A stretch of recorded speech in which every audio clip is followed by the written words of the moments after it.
Jimbo Paris, and you are listening to The Jimbo Paris Show.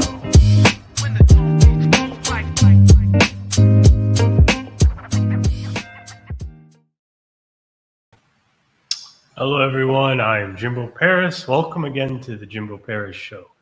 And today we have a very special guest, Bill Boulden. And they are the Chief Software Engineer on Hello Audio. See what they have to say. Hello. It's a pleasure to be here, Jimbo. Again, beautiful, beautiful. Pleasure's all mine. So, can you kind of give me a bit of a gist on kind of who you are, what you're about, and what your message is? Certainly.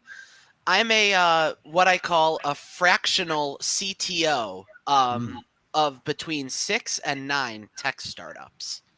So I offer services as the Chief Technology Officer for a number of different tech startups. Hello Audio being actually in the rearview mirror a little bit, but still active, still great people there.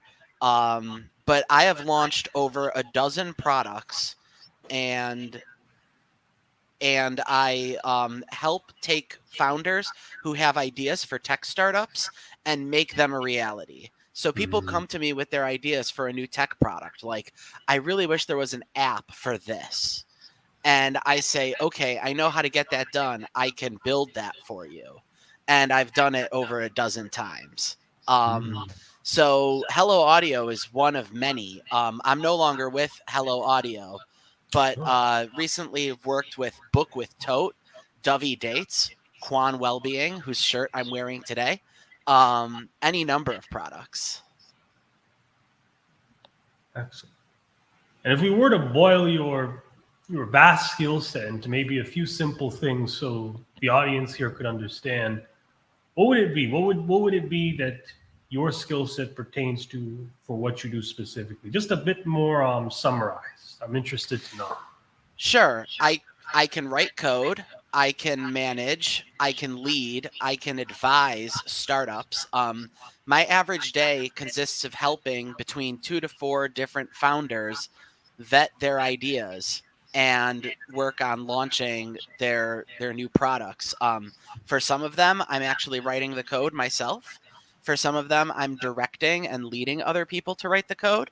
And for some, I'm managing the team of developers. But in all cases, my raison d'etre and what I aim to bring to companies I work with is to help new products launch. That's my goal. Excellent answer. And I'm interested to know as well, how long have you been in this industry now? 20 years. I'm a little older than I look. I've been doing this fractionally for multiple clients at once for about 3 years. But I've been an engineer and a software developer for 20. Wow, okay.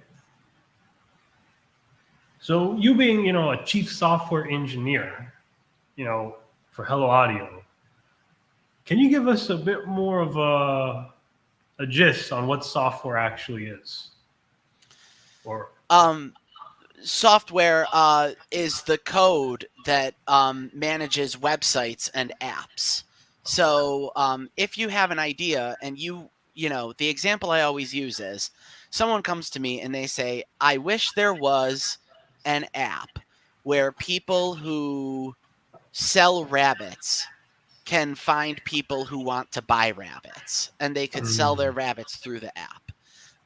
They're going to need software to get that job done. And they need someone like me or one of my peers who knows how to write code, who can say, okay, we got you an app. Your app is in the app store. People are posting their rabbits every day. And then see their idea succeed and make money. Okay, so your current project, I think it's referred to as Quan? Yes. Quan is a Dutch wellness company that Ooh. does corporate wellness. So I've made a lot of different kinds of software. Quan is a particularly cool one. What we do at Quan is that a company signs up to use Quan, and Quan will send wellness surveys throughout their organization, take the results, and then aggregate the results in a scientifically anonymizing but valid way that then can come back to the company and say, we found out what's wrong with your wellness of your employees. We found out that people are having problems in these areas. They're not sleeping enough, they need company yoga, etc. And we come back with hard recommendations on how the company can be a better place to work. I'm really proud of working for this company because what they do is so wholesome. Now, your vast skill set, I have to go into this idea of asking you, how many tech startups do you actually handle right now? And possibly, can you maybe elaborate on each of them? Sure. Let me send a couple along if you want to do little screen shares. So I'm very proud of bookwithtote.com. This is a really cool app. It's a plugin for clothing retailers Okay. that puts a new button on their site, add to fitting room. And so if you're a clothing retailer and you're running a site, you probably have an add to cart button where people can add stuff to their shopping cart and check it out. But if you install Book with Tote, you'll then have a add to fitting room button where shoppers can browse your site, add all the clothes they want to try on to a fitting room, then drive to your store and have a custom made fitting room all laid out for them with all the clothes they asked for, waiting and ready to try on. So that's what that startup does. It's a pretty cool idea. And the customers who've used it love it. They get fitting room requests all the time, and people are coming in all the time with pre-made fitting rooms that they built on the site. Wow. I might try that out myself. That sounds pretty cool. Yeah, there's a number of small retailers using it, and it's kind of on a retailer by retailer basis. And I can't say who our customers are, but if you're ever browsing a website and you see that book a fitting room button, that's me. Okay, all right. Now here's one that you'll probably find pretty interesting. Govi is a new app that just got released 2 weeks ago for iOS and this week for Android. That's an app for couples where it's a chat app between you and your partner. But there's a third participant in the app, which is the app itself, which is helping keep the conversation moving with prompts that help you get to know each other better. So imagine that you and your partner are in this chat app, but you wake up in the morning and there's a new message from the app itself that says, name 3 qualities you love about your partner. And then you have a chance to answer that question. And then the next morning it says, where do you want to take your next vacation with your partner?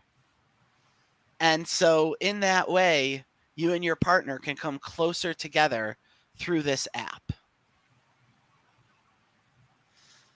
That's very, very interesting.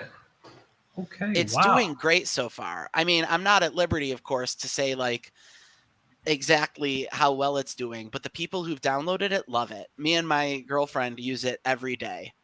Although, let me see what today's prompt was. Just open it up real quick here. The question for today was, name something you want out of a vacation with your partner. That's a really wholesome conversation starter.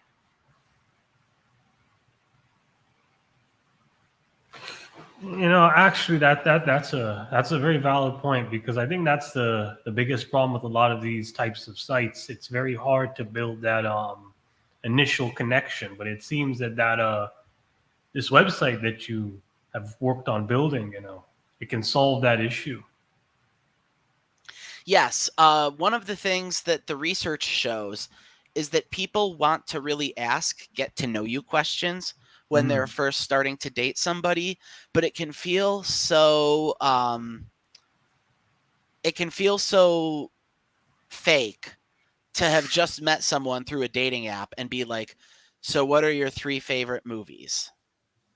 But if you're part of a conversation that's prompting you, hey guys, both of you name your 3 favorite movies. Now it's actually kind of fun. Now it's like an activity. Yeah. It's like an online wingman. I like it. Yeah, it really is. So Dovey's pretty cool, and we just wrapped that project up the other week. Okay. Excellent. And maybe to kind of go back here. So since you've made so many startups, I think the best question to ask now is sort of how are startups launched? And you seem a bit like, this magician in a way, because you could make nothing into something. That's the most fun part of it is creating something where there was nothing before. So there's a wrong way and a right way to launch a startup. I mean, a tech startup. And I would love to help teach your listeners on this show what the difference is. The wrong way is to assume that if you build it, people will come.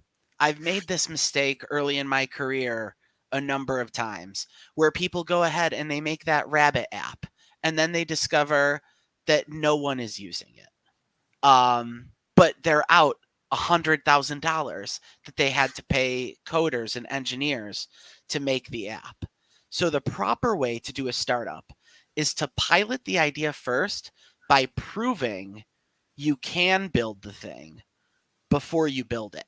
So here's an example. If somebody came to me today and said, I want to make this app where people can buy and sell rabbits, what I would do is I would suggest that they start by making a simple website using Squarespace, Wix, or Webflow, which are 3 really common tools for making websites. Have you used any of those 3? I use Weebly quite a bit, but I'm familiar with Wix. And Weebly is another one, yeah. So you spin up a site and call it mynextrabbit.com. And you say, fill out a form on this site and I'll help you find the rabbit you're looking for. And all it does is send you an email. Then you start advertising your site and you see if people sign up or not. Are people interested in using the internet to help them find their next rabbit? Now you can see that no one is emailing you. And that means that if whatever you're doing for marketing, it probably isn't right. Or you're drowning and you're getting 100 emails a day. And you're like, oh, crap. This is more rabbits than I could ever find. I've got a hot idea on my hands. It's time to build this app. So you try to find these easy ways to pilot your solution first and then build it later after you've got proof that you've got users who want it. That's very interesting. So playing along with this analogy, do you think it's better if you got 2 little rabbits or too many rabbits? Oh, too many. Okay. So you start by having people email you when they want to buy a rabbit, and you just go manually find them their rabbit. Or you write them back and be like, okay, I found you a rabbit in Connecticut. Here's the address. You do that work yourself before you train a computer how to do it for you. And in that way, you either have a new nice little side hustle, or you've learned that your idea wasn't that good after all, because if people aren't responding to mynextrabbit.com, why would they respond when there's an app? Or you're drowning. And that's what you're really hoping for, is that you start drowning and it's time to build an app. So we always look for these ways to pilot your idea and test it out in a lightweight fashion that costs you $500 to $1,000 before you sink in $100,000.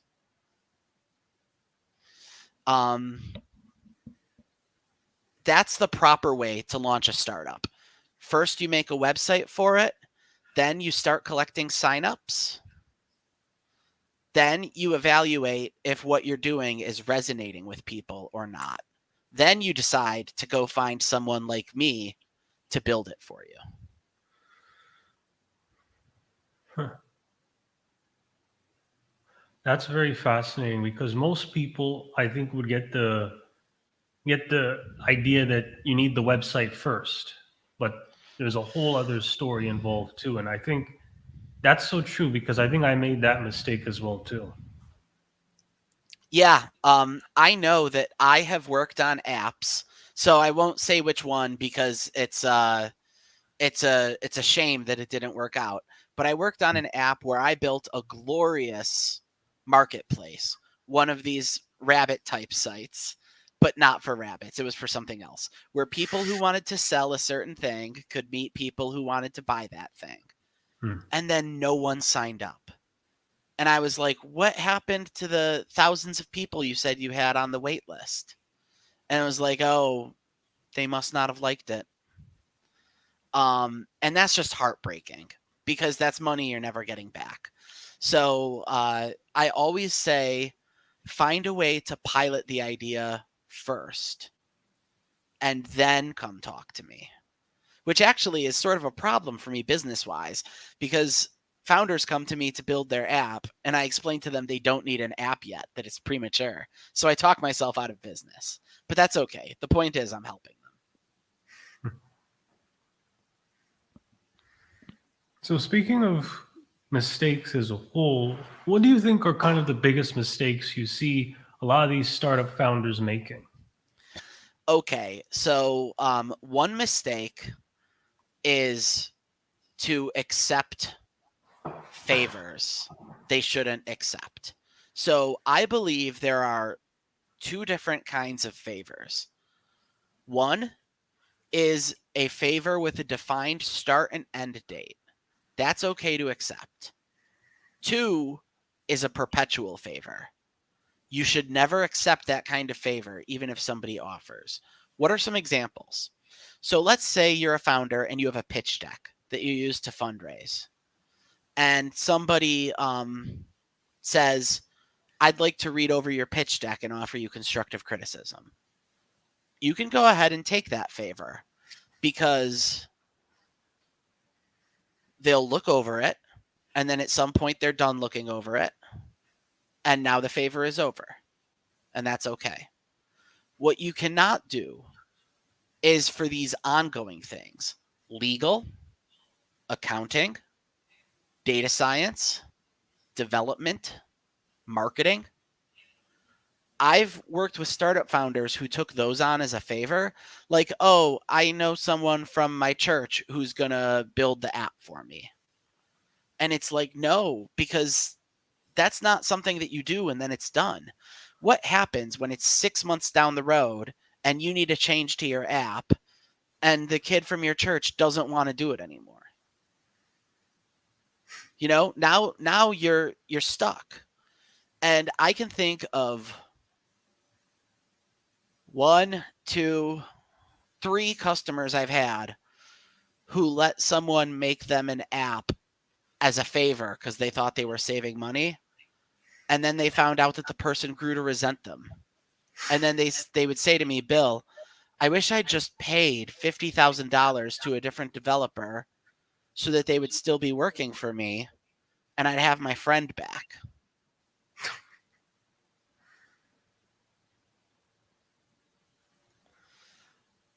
Wow. But the real question is, why do these developers feel like they need to offer favors? I think all relationships in business should always have some type of mutual, transaction. I believe so too, but a lot of the time I'm in these meetings and I'm hearing like, "Oh, my friend's wife is a coder and she offered to build it for me in a weekend. She said it wouldn't be hard." And they don't understand why I'm saying no. You need to find someone you can pay to do this. And it's really hard for them to turn down free. But one thing about developers is we love to build. It's who we are. And so a lot of times people say, yeah, I can make that for you because it's a challenge or it's fun. But it doesn't stay fun. It's not fun in 6 months when you're being asked to change the font size on a text box for the 10th time. That's where money does need to enter the picture. So you agree with me then that these should probably never have been favors in the first place? Of course, completely. Now, I think the next question is kind of buying technology versus kind of building technology. What is kind of the specific difference that you sort of have in mind for that? So a good example is when you are building out your new app, there are going to be certain things it has to do. And you can buy a piece of software that does that thing, or you can build it yourself. And I think that when you're trying to get a new piece of software off the ground, you've got to be focusing on your app, which is your secret sauce. So you've got your hands full with enough to build this rabbit trading app. You don't need to do something like develop software that sends text messages. So when it comes to sending text messages, there is a service called Twilio that is the best service there is for sending text messages. They offer an API that your code can call their code, and it results in a text message being sent. And so when I'm making the rabbit app and it's time to text somebody, "Oh, we found your rabbit," then I'm going to sign up for Twilio and incorporate Twilio's API into my software rather than build out my own text message sending software. The same thing goes for sending emails.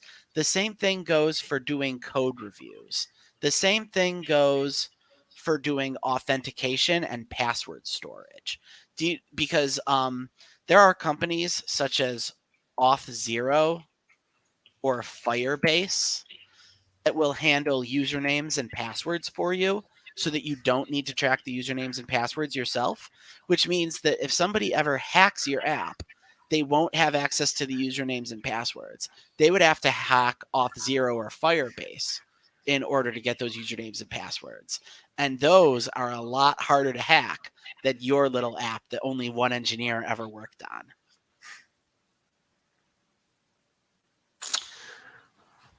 That brings up a very interesting scenario that's coming to my mind. Are you familiar with something called LastPass? Yes. They got hacked recently. Do you think the reason they did is because they didn't have these same type of security measures? No, anyone can be hacked. Anyone can be hacked. We are discovering now that there is no company that is immune from hacks. For instance, Uber is one of the most valuable software companies in the world, and Uber Right. just got hacked.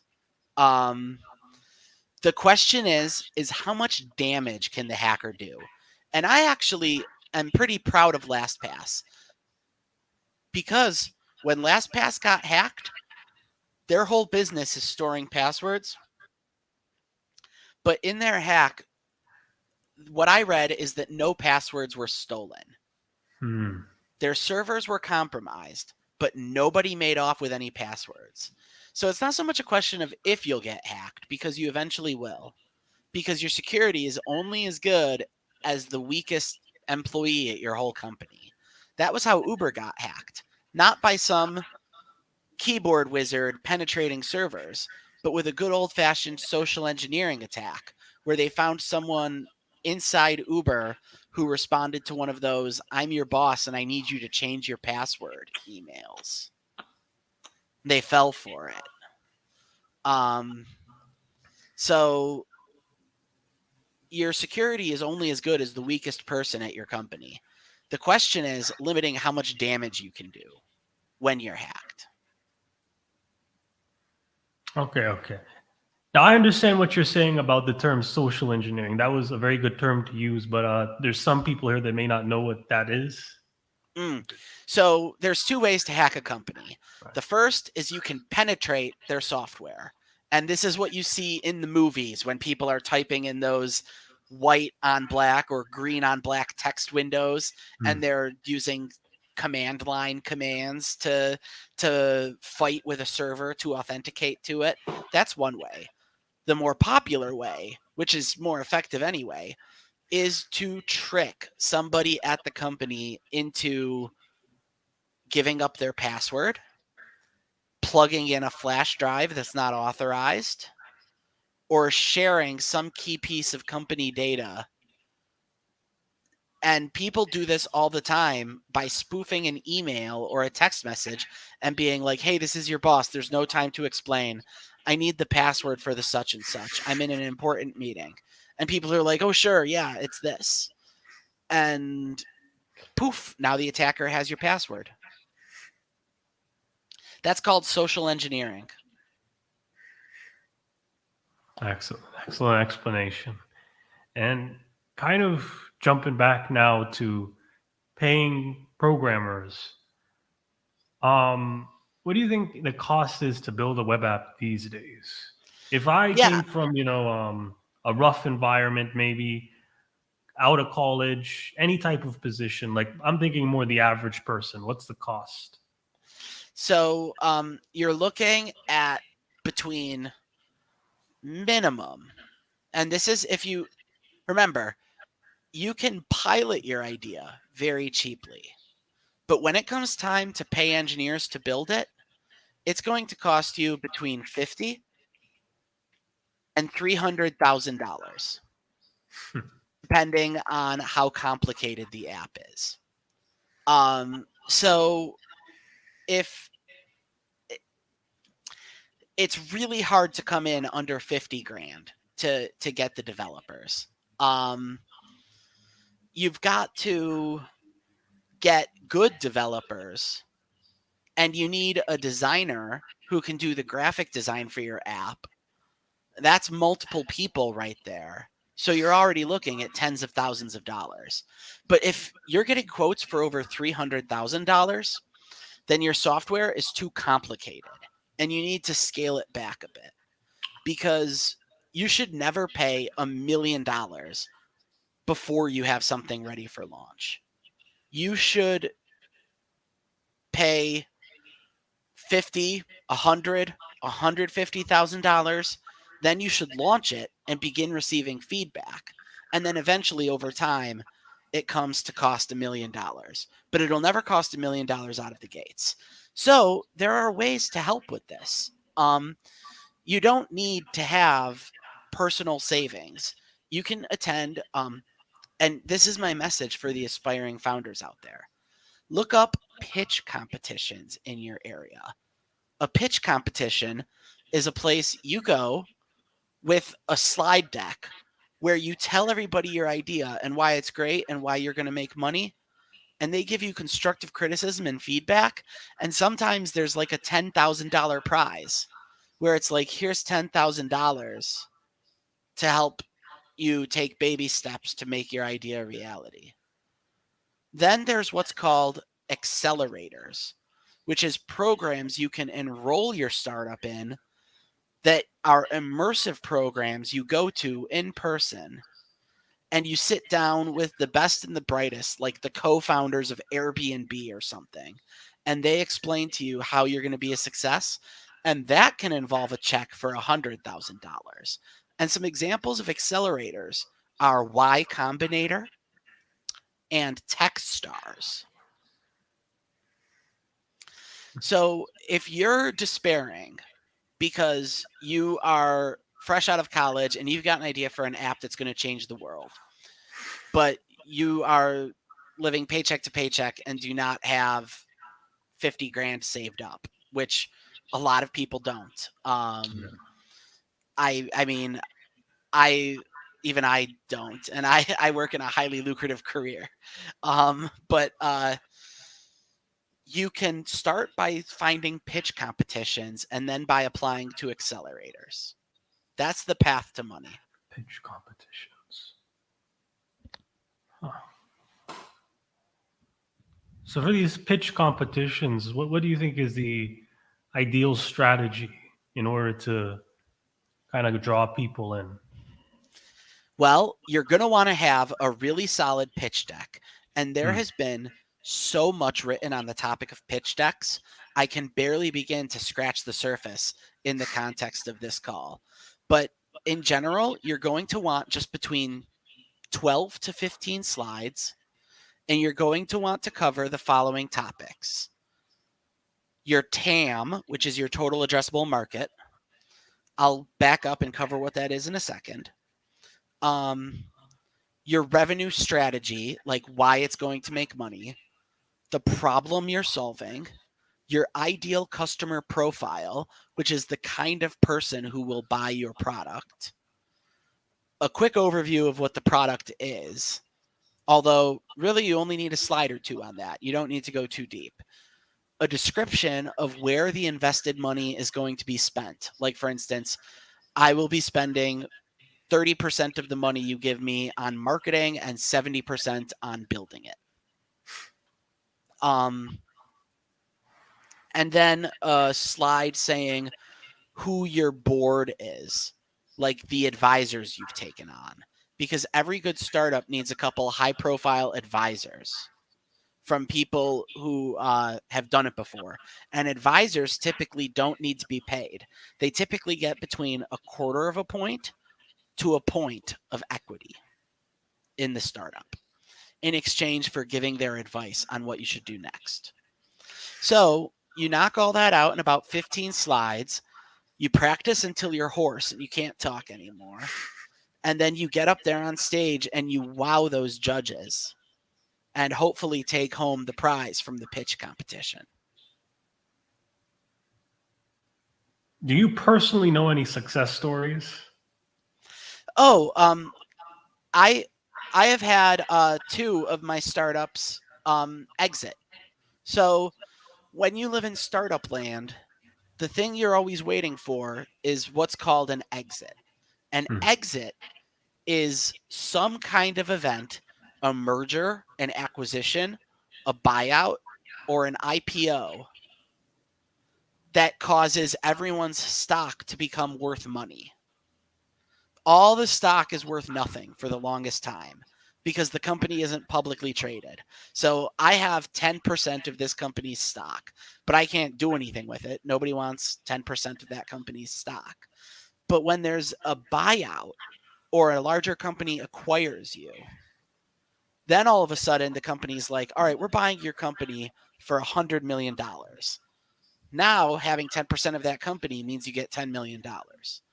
That's the big dream day. And I've had that happen at 2 of my companies, both success stories. I'm at liberty to talk about one. There was a platform called Clearview Social, which I helped run for 4 years, which was a startup that helps manage your LinkedIn profiles. And that company exited. It was acquired by another company. And I'm very proud of that. Now, of the other 10 companies I've launched, I'd say 3 or 4 have failed. 1 is close to failing. And 1, 2, 3, 4, 5 are alive and well, but they haven't exited. Okay. So I'm just holding out 6. 6 are alive and well, but haven't exited. So I'm just waiting for the day that some other company buys them or they IPO so that my stock becomes worth something. So that's what a startup success story looks like. Sounds good. Sounds good. Now, considering the startup industry now, what do you think are kind of the biggest trends that are happening now? So I would say the biggest trend that's happening right now, first off, let's talk about a trend that's stopped. Hmm. So really, for a while, and I'm sure you've had some of these people on your show, crypto and Web3 were the next big thing. So there was about 2 years there where if you were trying to raise money for your startup and you said, we're doing blank, but with cryptocurrency, people were like, money, money, money, money, money, money. We'll invest in your product. Here you go. And that's kind of stopped in just the last few months. The cash hose for crypto has really dried up. What's taking off now is no code solutions where you find a way to build your app without ever writing any code, putting people like me out of business. So you know that example I said earlier where you make a Wix and you glue it to a type form and the type form sends you emails? There's a more sophisticated version of that where you also combine it with Airtable and ActiveCampaign and MailChimp, and you just sort of glue these 5 tools together with a hot glue gun and integrations. Yeah. And then you don't ever really need to build your own app. You can build a lot of startups that way. That's probably the biggest trend that's happening. That and the death of crypto. To comment on both of those, yeah, the death of crypto is a big one because I can't tell you how many people I know that always say these words, yeah, I used to invest in crypto. That's something I used to do. It's never really, oh, yeah, crypto, go do that. I also used to invest in crypto until I realized that I was gambling. And when I gamble, I like to go do it at the casino with a $20 bill. I don't like to do it with tens of thousands of dollars. So I'm like, nope, not for me. And then the next one, what was the term you used again? Which term? For the different pieces of software getting blended together. No code. No No code. code. They call that doing things the no code way. I think that's a new thing now because I think a lot of software these days has integrations. Like I know Yep. Weebly has tons and tons of integrations with different types of things, and I think that's the term I remember. But I think your way of saying it is a lot better. No code. So Yep. you think this is the future now? No code or Yes. I think that more and more of my startups, when founders come to me and say, build me this app, I say, you don't need that. I'm going to make you a Webflow, staple a type form to the Webflow. The results from the type form will go into a Google Sheet, and you're going to manually review that Google Sheet every day and invoice people through Stripe. Stripe being a company that processes credit cards. Another great piece of no-code software. And you staple those things together, and you don't wind up having to develop an app at all. Well, this now is more so to support the coders now. What situations do you think no code may not be ideal in? Well, at the end of the day, if you do want an app in the App Store and you want something people can install on their phones, you're going to have to write some code. There's no two ways about it. Or if you want there to be a website, if you're building SoundCloud, you're going to need the code that runs SoundCloud. So it all depends on what your business model is. But there's always a cheaper way first and then the more official way later. It breaks my heart every time I see a founder invest their life savings into a product nobody uses.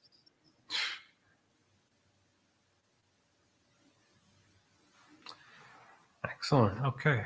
So kind of going back here on the same, well, going back to our general conversation here, who are sort of your career influences? Um, probably, probably two. I I love very much my dad, who is also an entrepreneur. Mm, He left corporate in 1993 to start a consulting firm that helps companies manage their CRM databases, customer relationship management databases. And so he's basically a tech entrepreneur himself. And I always felt like at the end of the day, I was going to be a tech entrepreneur too, because I wanted to be like him. It's very fulfilling, very satisfying line of work. And we're both very jolly people. Um, my other biggest career influence, this may sound like it's coming completely out of left field, but a professional Magic the Gathering player named Patrick oh, okay. Chapin. Patrick Chapin has been an inspiration to me throughout most of my adult life ever since I met him. And he sculpted the life he wanted for himself. There was no such thing as being a person who plays a fantasy card game for a living until he decided to make that his lifestyle. And just the same way, 3 years ago, there was no way you could say, like, oh, I do engineer stuff, but for like 8 different companies. I had to invent this career for myself to be a person who does this for so many different companies at once. And I took a lot of inspiration from him.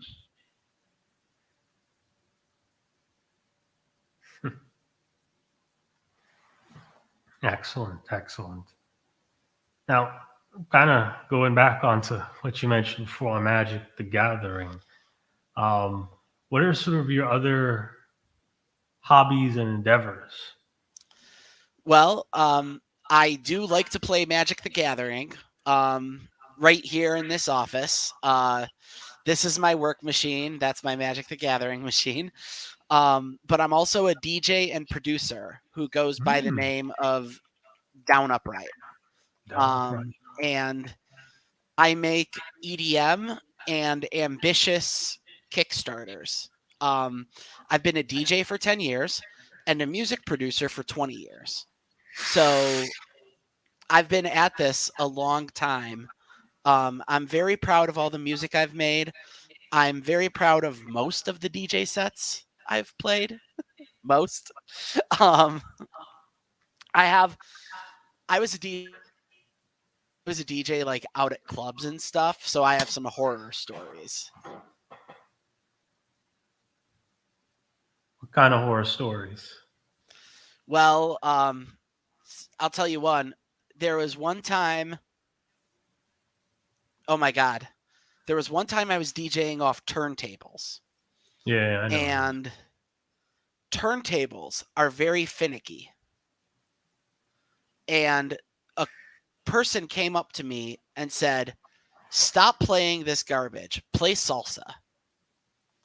And I was like, "I'm not that kind of DJ. I don't have any salsa. They hired me to be a top 40 DJ at this bar. My job is to play top 40." And she says, "No, play salsa," and starts rocking the DJ booth back and forth because she's so frustrated. And it makes both turntables skip, and the needles are going everywhere. So everyone else who's in the club is hearing. Oh my god. That's an example of the kind of, you had to be there. But let's see. There was the time my equipment blew up halfway mid set. That was a fun one. Just melted down, and that was the end of the show. God, I was embarrassed that night. Um, and of course, there's always the times where you just play to an empty house. Sometimes you get booked at a bar that doesn't have a fan base, and there's nobody there, and you still got to play so you can get paid. That happens. Yeah. The reason I'm interested in the DJ part because my experience is a bit different. But I used to be a radio DJ, and that's a bit different. But your experience seems challenging in another way because with me the challenge was more so about you know getting the encoders right and making sure the audio was coming out. But with you, you're dealing with people face to face, and but why would that woman want salsa though? Does she know that that's not the right type of environment? Or People want what they want. I have received some outrageous requests. Just recently, I had somebody come. This happened only a few weeks ago. I had somebody come up to me and request, "Can you play Yeah by Lil Jon and Usher?" And I said, "Certainly. That is a yeah, party staple. That song is a classic." So I play it. And then after it's over, she comes up to me and she says, "Can you play Yeah by Lil Jon and Usher again?" And I was like, no, it doesn't work that way when you're a DJ. You can't play the same song twice. And she was like, "But it's so good. I just want to hear it again." And I'm like, so the people you meet, it's fine. I have a good laugh about it all. It's a wonderful career. that's an awesome story. So yeah, getting back to topic here. Yeah, this has been an amazing interview. We were jumping in all kinds of different directions here. So so kind of to wrap this up, is there any advice you would give to anyone trying to do a tech startup? Sure. My first advice is to find me, um, because I will help. You don't have to pay me 50 grand. I You can find me at billboulden.com or on LinkedIn as Bill Boulden. I love to help, and I love to help aspiring founders. I will meet with you and help validate your idea. It would be my pleasure. That's why I was put on this earth, is to help people's dreams come true when it comes to tech startups. That's what I believe. And that would be my first piece of advice. My second piece of advice would be to start with pitch competitions. Mm, Nail your ideas down into 15 slides. Take your big, heady, ambitious goal that only you can see all the parts of and get it into words, into slides, and look up pitch competitions near you and start getting constructive criticism and feedback and take it. And if you walk away with a $5,000 or $15,000 prize, so much the better. Be really awesome. Maybe then you'll have the money to actually start seeing your idea get made. And that's when you can talk to someone like me again. I would say do not just find somebody to make your app for you. You'll wish you had that money back. Find a way to test that people want your idea before you sink the money in. That is my number one piece of advice. okay, great. Okay, and just this has been an excellent interview. Um, are there any other final words, suggestions you'd like to give to the audience here? Um, hmm. No, oh, yes, there's one. This is what I always close with. Don't be worried of people stealing your idea, because ideas are cheap and execution is hard. Because someone will steal your idea. If your idea is good, someone is going to launch a competitor. And guess what? That competitor might be better capitalized than you. And so you're going to have this heart-sinking moment where you're like, "Oh no, my business is over. Someone else is doing the same thing and they fundraised for $2 million, whereas I only have 50,000. Don't worry about it. What they can't take is your execution. the special sauce that makes you you, your plan for how you're going to get your first 100 users, your long nights and weekends burning the midnight oil. Execution is everything. People who want to tell me their idea come to me and they want me to sign an NDA, a non-disclosure agreement. And I usually refuse because I just tell them, look, I don't need a 10th startup. I'm not going to take your idea. But if your idea is so fragile that just someone else having it takes the whole thing away, then it wasn't a very good idea. I want your execution to be the part no one can take away.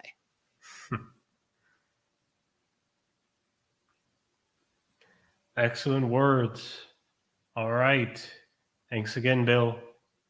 Thank you so much. It's been a pleasure being here today, Jimbo. Pleasure's all mine. All right.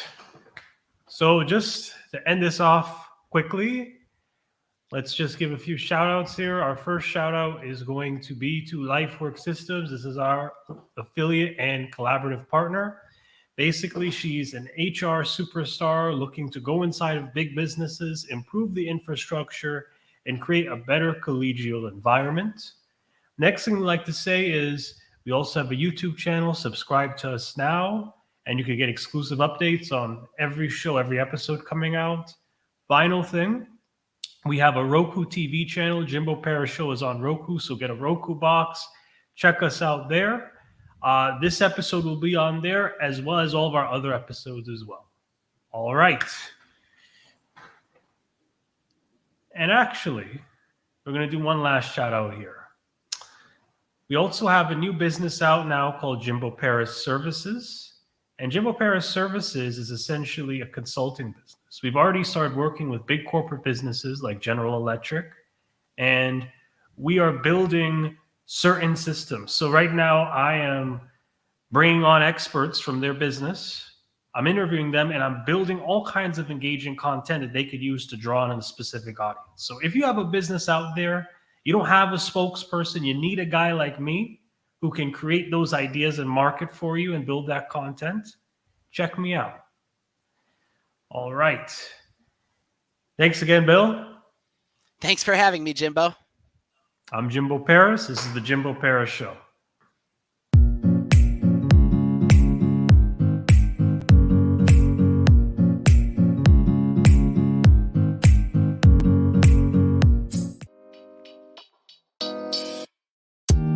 Thank you for listening to the Jimbo Paris Show.